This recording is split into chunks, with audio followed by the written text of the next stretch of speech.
My name is Shai. I am a 42-year-old going through a public self discovery journey. Um, I have 19 years of corporate experience, and I am on this journey to figure out what else I can do outside of corporate, outside of the things I've already done. And I have not figured YouTube out. I started this like 3 days ago, and I'm tired. Let's just kickstart there. Um, if you've ever, at least in my case, I can't speak for everyone who's creative, but I hope someone in the room can identify with this.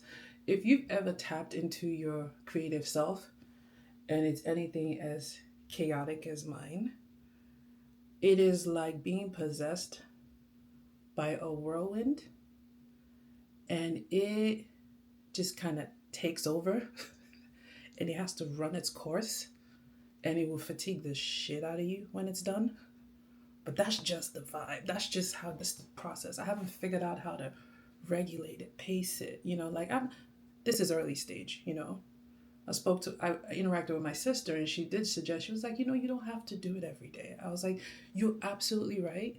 I could even record it and I'll post it every day. But let's not kid ourselves. I'm not running this show. The finance accounting side of me is not running this show. This version of me, she's been waiting. She said, we gonna do it. She said, we're doing it until we can't do it. So we posted, but I'm tired. And I have Pilates today. Two of them.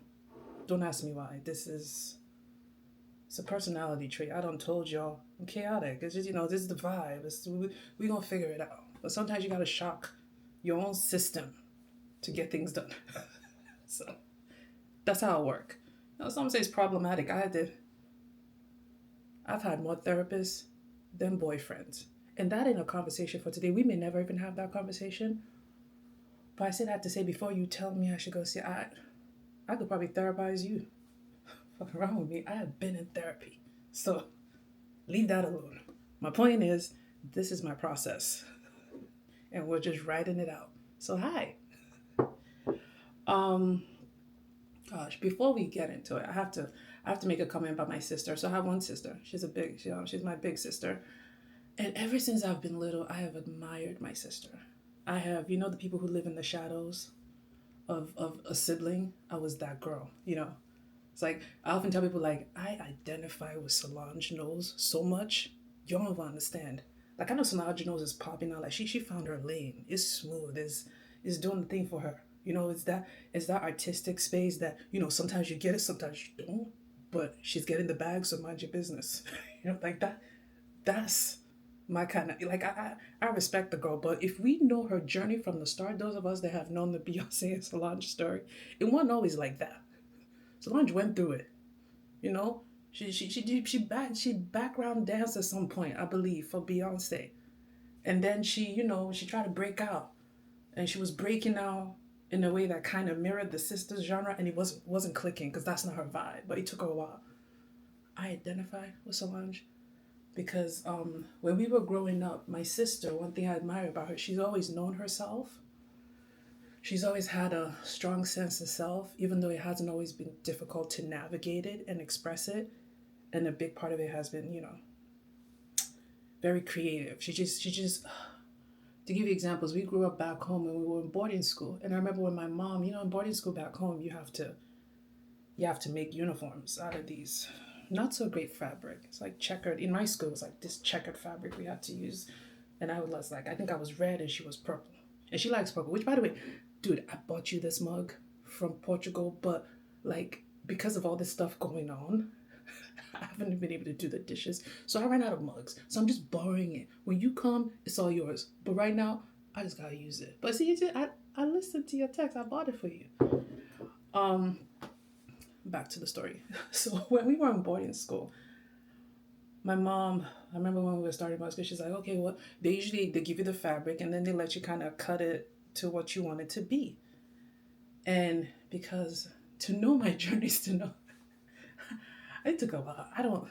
I know I didn't understand anything for a long time. So my sister was so clear on who she was and what she wanted. She sat and she sketched these beautiful, detailed outfits for her uniform. It was like a skirt and a button up and this and that. Like it was just like so intricate.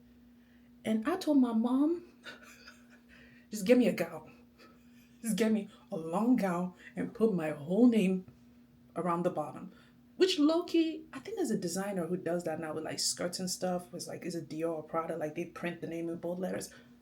I started that. They owe me money. I kid. But I I was like, just give me this long shapeless gown, put my name on it. That's it. Because you know what the thing I prioritize when it comes to fashion and all this other stuff that honestly I ain't no expert is comfort. I need to be comfortable. And I have gone through every phase of fashion and evolution and I even did the bodycon era where I didn't breathe for like 5 years. We'll talk about that on a different day. But back to my sister. So she's had a strong sense of knowing and self, and I have had none. None. Absolutely none. And I should have turned that off. It's okay. We're going to do it right now. Like I said, this is a space where we listen, but we don't judge. We allow things to happen as they should. Okay, bloody hell. I don't want to edit this stuff out, but we might have to. I might have to. Anyway, I say that to say it has been quite the journey for me to get to this space where I can genuinely say I'm starting to feel like I understand myself, feel like I'm not walking in somebody's shadows. I'm actually trying to figure my own, but it was not always easy. And it also wasn't easy when you literally were raised with someone who knew exactly who they were. And there's so many stories with my sisters that amazes me. I mean, she was the girl that we went to a school where people knew her. Everybody knew her. Nobody knew me. And you know how bad it was because we were in boarding school. They had these periods where they would have your parents come visit you, right? They come visit you. My mom, dad would bring stuff to come, check on how you all doing, you behaving, which I behaved. I was an awkward, shy, quiet, and I still am. Kid, I didn't have a whole lot to say. I just sat there, really weird. Um, and she and my sister again, they will come visit us, and that's one of the few times that people would see me and her together with our parents, and it will confuse the shit out of them, and they will consistently ask, "Y'all related? Like, you know each other? You came from the same house?" Because that's how it was like day and night when you put us next to each other. And even till today, years later, I meet people who went to that school. And oftentimes, like, just to test the temperature of things, I'll introduce myself and you see the confusion in their face. Then I'll be like, I'm Dustin's little sister. They'll be like, oh, how is she? So when I say I identify with Solange, I do. But like I said, I admire my sister. I respect her. It's not easy that early knowing yourself. I've watched her go through her own battles and challenges and evolution and growth, and I respect her for that. Also, she I mean, let's be honest. I'm not. My mom will tell you this. I wasn't an easy kid. I was quiet. I was awkward, but I was also very strong-minded, and it showed up in weird ways. So, for example, my sister and I used to share rooms when we were growing up because we grew up. I grew up in Lagos. I grew up in Nigeria in West Africa, and it's just commonplace depending on how modest your home is. So we grew up together, and I remember my mom used to caution me like, "Stop taking your sister's stuff. Shay, you don't listen. She's your older sister," and I'm like, because my sister don't talk much. She don't talk much. She moves. When she moves, it's efficient, it's effective, but she don't talk much. I talk. You know, like how Rihanna said, She can beat me, but she can't beat my outfit, which I love Rihanna. I'm like, she can beat me, but she can't beat my words. I will eviscerate you in a conversation. That's cute. Till you actually get beat. So we used to get ready for school together in our rooms. I remember one day in particular, because I'm a chaotic kid, I don't think I did my laundry or I misplaced. We used to wear these things called slips under your dress so it's not like see through. And I couldn't find mine. And I was running late. And my sister was already, because she's very poised. And, before y'all were trending feminine energy, I grew up around feminine. I know what that's like. I know people were born with the feminine energy. And she had gone downstairs to just get ready for school. She was good. She was, organized. And I was upstairs hearing my mom yell, "Where are you? We're leaving you." So I was like, you know what? I can't find my slip. I'm gonna take my sister's slip. So I did that. Went to school. We came back and we were undressing. And like I said, we share a room. And she saw me. She's like, "Is that my slip?" And I was like, "No." And she was like, "Are you sure?" I was like, "Yeah." And she didn't say much. She moved very quietly. I believe, and I'm remembering this fuzzy, but the gist of it was she went, she looked around her stuff, and she realized this trick got my slip. I have never been physically handled the way my sister handled me that day, but that was the day she earned my actual, like, not just I admire her, I want to be in her shadow respect, but like respect and like, I don't fuck with her shit. Except I'm borrowing this cup. Like, I'm saying it in advance so that, honestly, if you've had older siblings, you get it, right? Like, I'm asking permission. I wash it, you know? So she handled me. She beat my ass. And Kendrick Lamar says sometimes, like, somebody gotta do it. She had to do it because I wasn't respecting her in a physical sense, as in her older sister. Because I'm taller than her. So sometimes I like to be like, what can you do? She handled me and threw me in the closet, closed the door, and left. Left me there for hours till my mom came to find me sobbing and trembling in the closet. And all she said to me is, "Shaya, I told you. I told you. I told you stop taking her stuff."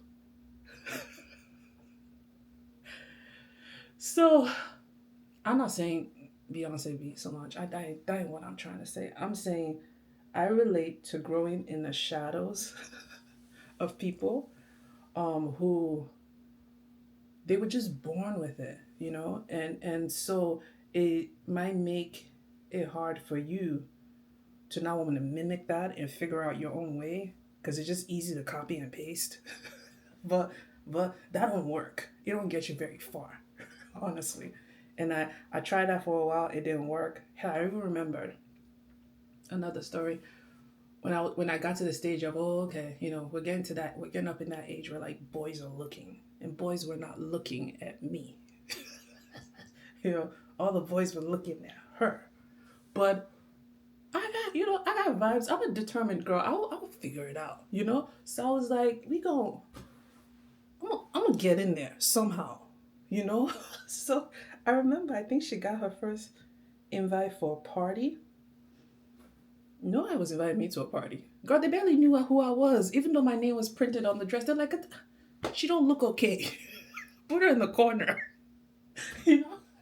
So I, she got an invite, and it was like the cool kids. Like these were the cool kids. I was like, nah, I gotta go. I gotta go.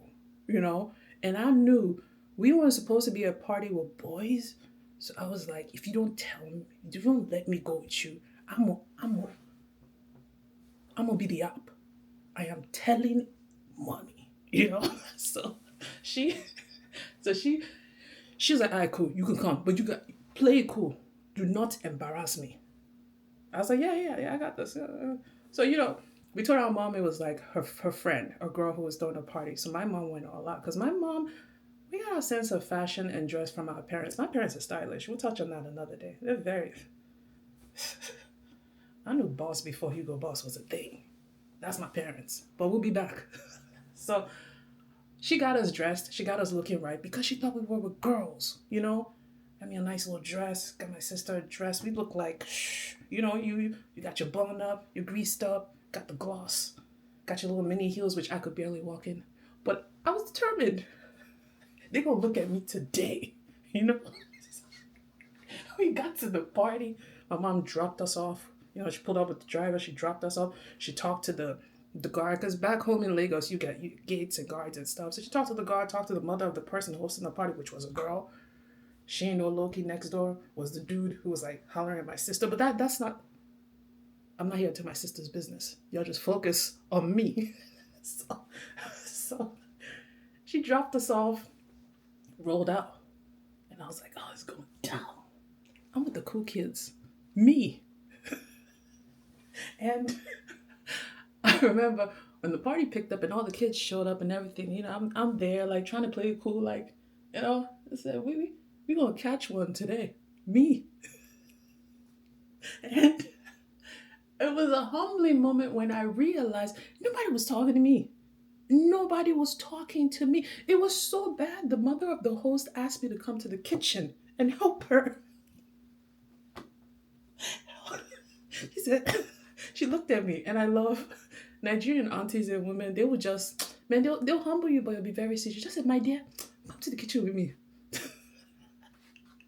Huh? Here I am in my outfit. You know, I greased up the hair. I did everything. And nobody was looking at me. I'm serving snacks at the party. Ah, it's a journey. It's a journey. So, my point of that whole rant is first of all, put some respect on your older sisters, man. Like, don't fuck with them. You get your ass whooped once, you stay in line. And then, um, the journey to finding yourself and your individual self is not, it's not copy and paste someone else. It's easy. That's an easy thing to want to do. But you gotta figure it out. You gotta find, and it's gonna be awkward. It's gonna be clunky. I've gone through the bodycon era. I've gone to the dungarees era. I've gone through the, I'm one of the boys era. I've gone through all the eras. I've had the weaves. I've had the locks. One day we'll go over the style evolution. But I say all that to say it's a journey. It's a journey that takes time, and oftentimes I see, you know, because my family are younger cousins and people who are in that stage of figuring out. And I just wish if I was their age, someone had said to me, "It's okay. You might not be cool now. Probably thinks you're weird as fuck. You know, them boys ain't gonna look at you, girl. But it's okay. Your time will come. Your time will come. And when your time comes, sis, please, you be like, I don't, I don't feel like it. I don't. Mm-mm. You know, and that's not to say. Let me not sit here and act like, you know, people breaking down my doors to talk to me. No, sir, please. That's not what I'm trying to say, because some of your songs have traumatized me. But we are not discussing that today. However, what I'm trying to allude to is you just get to a point where you naturally exude who you are, and you go attract what's yours. It's just gonna come. Don't worry about it. Don't worry about it. You won't have to suck that belly in for 5 years. Nah, that's cool. Somebody gonna see it and be like, that's what I want. And be very clear on it. I gotta pull out this. And I should say one thing. I probably did the one thing, one of those corporate rules they tell you not to break, which is like overpromise and underdeliver. I said I was gonna do 7 series. This is an early stage of me figuring out my creative bag, my creative space. And like I said, it's like being possessed. I am not actually possessed. Please do not, Auntie, don't show up at my door with holy water and the pastor. I'm fine. I'm not possessed. I'm just, it's a metaphor. I'm just overwhelmed with the amount of energy that's coursing through me and the ideas and the thoughts. So it's kind of hard to sleep. And so I'm tired. So when I said 7, it was ambitious. Let's see how far we get. You know, remember if you refer back to my first video, I said, I am here to free flow. You know, we'll see how I go. We are ebbing and flowing. If we get to 3, it's success. We ebb and flow to 3. Don't judge. We listen, we don't judge. Okay, I gotta go. Bye.